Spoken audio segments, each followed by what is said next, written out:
السلام علیکم ورحمۃ اللہ وبرکاتہ۔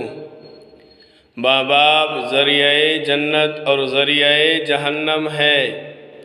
حدیث پاک میں ہے رسول اللہ صلی اللہ علیہ وسلم سے ایک شخص نے عرض کیا، یا رسول اللہ صلی اللہ علیہ وسلم، ماں باپ کا ان کی اولاد پر کیا حق ہے؟ رسول اللہ صلی اللہ علیہ وسلم نے فرمایا، وہ دونوں تیری جنت یا جہنم ہے۔ مطلب یہ ہے کہ ماں باپ کی خدمت اور ان کے ساتھ حسن سلوک کا برتاؤ کرتے رہو، زندگی بھر ان کے آرام و راحت کا خیال رکھو، جان و مال سے ماں باپ کی خدمت میں لگے رہو، تمہارا یہ عمل جنت میں جانے کا سبب بنے گا۔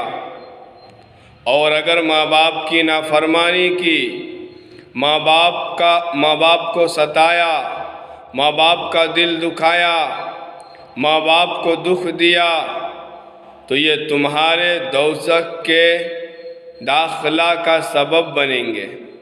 یا اللہ ہم سب کو زندگی بھر ماں باپ کی خدمت کرنے کی توفیق عطا فرمائے، اور ماں باپ کی ناراضگی سے ہم لوگوں کی حفاظت فرمائے۔